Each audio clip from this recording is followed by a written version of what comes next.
Alright, I'd like to do some personal astrology on my own life.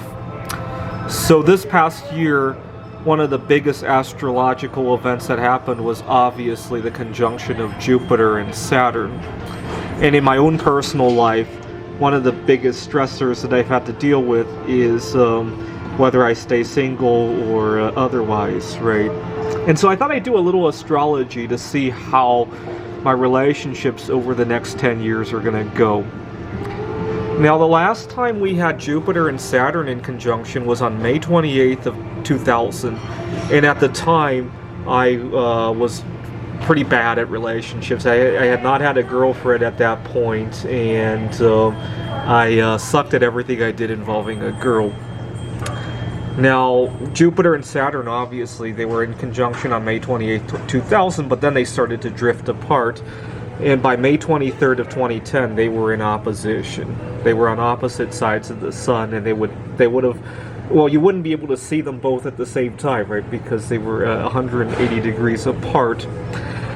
So during the 10 years that Jupiter and Saturn drifted apart, quite a few things happened in my love life, right? I kissed a girl for the first time in 2006, and then in 2008 I lost my virginity, and then the last couple of years of them drifting apart was marked by me getting too involved with the girl, right, to the detriment of the rest of my life. And then they were 180 degrees apart on May 23rd, 2010. I was in a mess around that time because I got too involved with this one girl, and we broke up. Now, on June 13th of 2010, that was the first time I ever decided to go on a date without a partner, and it turned out very well. And over the next 10 years, my life was marked by me doing stuff like that, right? I competed in the Computer Olympiad. Well, this past year I've been kind of forced to go on a bunch of solo sexual dates, as I call them, right? But even before then, I really loved going out by myself. I took up bowling recently.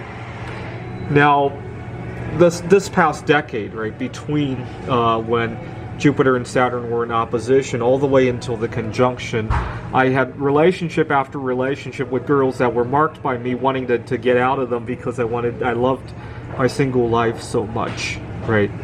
Now, what gets me excited and what makes me rethink that is that obviously Jupiter and Saturn are coming apart again. So my conclusion is that when Jupiter and Saturn come apart, that's when I tend to do well with a girl. When Jupiter and Saturn come close together, approach being close together, is when I do well by myself. And so I'll probably have a marriage that lasts about 10 years. That's my conclusion at the moment.